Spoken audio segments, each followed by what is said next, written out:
Assalamualaikum warahmatullahi wabarakatuh. Halo semua, perkenalkan kami dari kelompok 3. Kami di sini ingin menjelaskan tentang dinamika demokrasi Indonesia dari liberal menuju ke reformasi. Jadi di sini kita akan memahami setiap fase penting yang telah membentuk wajah politik bangsa, mulai dari demokrasi liberal, demokrasi terpimpin, orde baru hingga era reformasi. Jadi agenda pembelajarannya adalah yang pertama yaitu kronologi demokrasi. Kita akan memahami urutan peristiwa demokrasi Indonesia dari masa ke masa. Yang kedua yaitu adalah pendekatan sejarah. Kita akan menganalisis periode ini menggunakan kerangka berpikir sejarah. Yang ketiga yaitu adalah konsep kritis sejarah. Kita akan mengidentifikasi kausalitas, perubahan, dan keberlanjutan dalam setiap fase.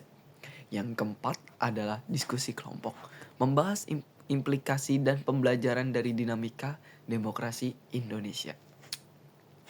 Presentasi ini dirancang untuk membantu Anda mengurai benang merah sejarah politik Indonesia, memberikan pemahaman yang mendalam tentang bagaimana setiap era saling berkaitan dan membentuk kondisi saat ini. Selanjutnya kita akan membahas perkembangan sistem demokrasi yang ada di Indonesia. Ada 4 sistem demokrasi. Yang pertama, demokrasi liberal, demokrasi terpimpin, demokrasi pada masa Orde Baru, dan yang terakhir, demokrasi pada masa reformasi. Sebelum kita membahas demokrasi liberal, kita harus mengetahui terlebih dahulu masa-masa awal kemerdekaan di Indonesia. Masa awal kemerdekaan di Indonesia adalah periode yang penuh tantangan. Setelah proklamasi kemerdekaan pada 17 Agustus 1945, Indonesia masih berjuang untuk menjadi negara yang berdaulat. Para pendiri bangsa segera mengadakan rapat untuk membentuk lembaga pemerintahan, mengesahkan UUD 1945, dan mengangkat Soekarno dan Hatta menjadi presiden dan wakil presiden. Meskipun begitu, kondisi ekonomi sangat tidak stabil akibat inflasi dan blokade Laut Belanda. Indonesia menghadapi berbagai pemberontakan dari dalam dan agresi militer Belanda yang ingin kembali menguasai Indonesia. Setelah Belanda mengakui kedaulatan, Indonesia sempat berubah menjadi Republik Indonesia Serikat atau RIS, namun segera kembali menjadi Negara Kesatuan Republik Indonesia NKRI karena tidak sesuai dengan cita-cita persatuan. Selanjutnya kita masuk ke masa demokrasi liberal. Pada masa ini, Perdana Menteri menjadi pemimpin kabinet, sementara Presiden hanya berfungsi sebagai lambang persatuan.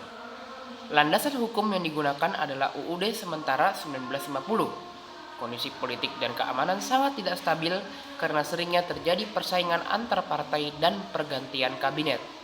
Meskipun demikian, masa ini juga mencatat peristiwa penting seperti Konferensi Asia Afrika di Bandung dan penyelenggaraan pemilu pertama pada 1955.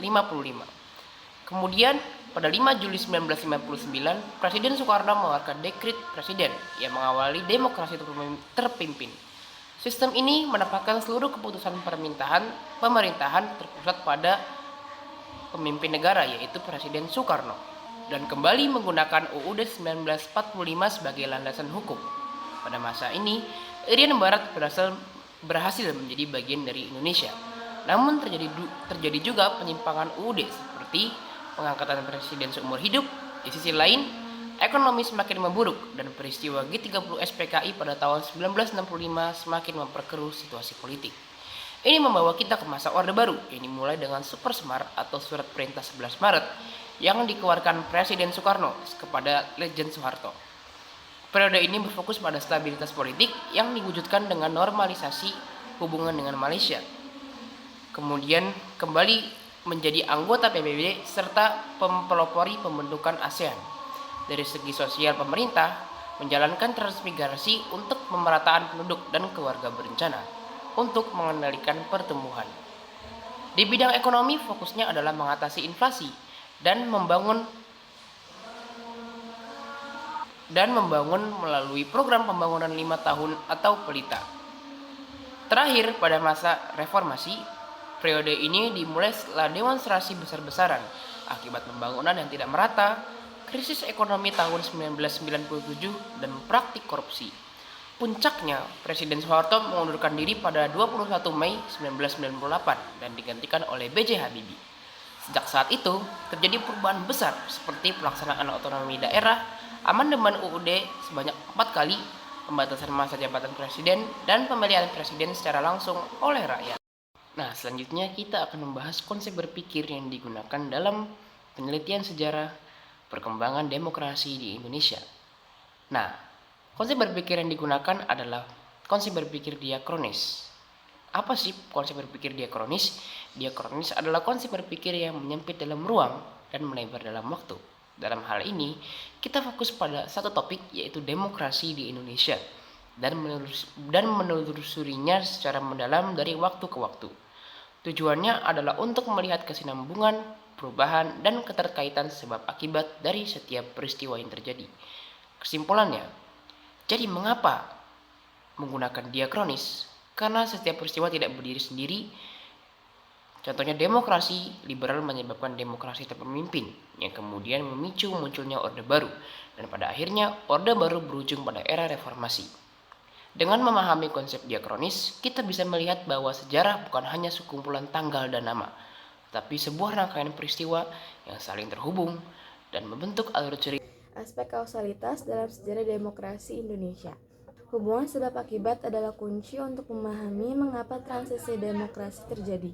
Mari kita lihat beberapa contoh kausalitas dalam setiap periode. Demokrasi liberal menuju demokrasi terpemimpin, sebabnya ada kestabilan politik yang tidak tinggi, seringnya pergantian kabinet, dan kegagalan konstituante dalam menyusun UUD baru menyebabkan frustasi publik dan elit. Akibatnya, ada Presiden Soekarno mengeluarkan dekret Presiden 5 Juli 1959 yang membubarkan konstituante dan kembali ke UUD 1945, menandai dimulainya demokrasi terpemimpin.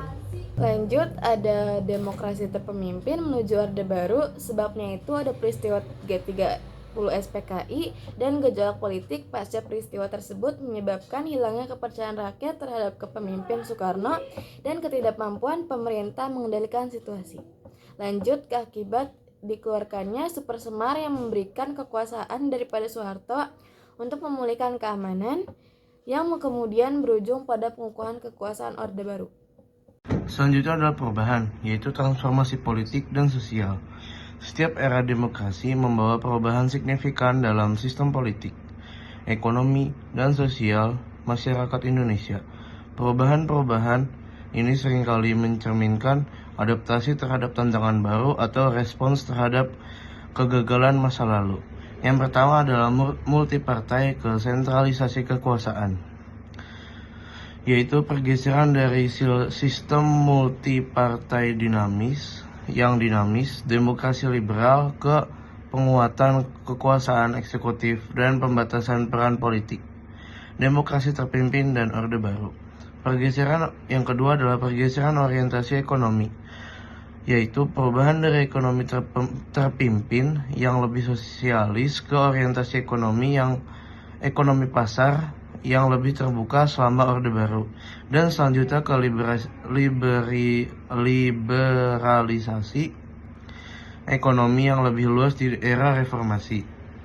Dinamika kebebasan sipil, fluktuasi dalam tingkat kebebasan berpendapat dan berorganisasi di awal kemerdekaan, pembatasan di era pemimpin oleh Orde Baru sehingga ekspansi kebebasan di era reformasi.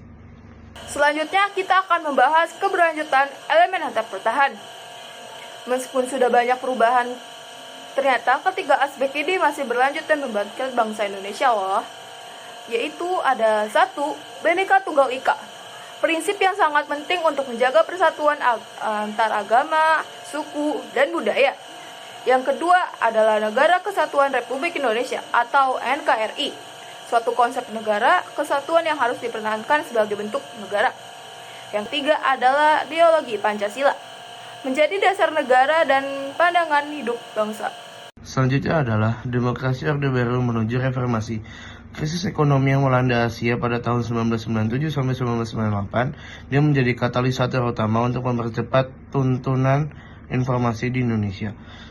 Keberlanjutan kekuasaan Orde Baru yang panjang ditambah dengan krisis ekonomi parah, dia menyebabkan gelombang protes besar-besaran yang menuntut perubahan mendasar.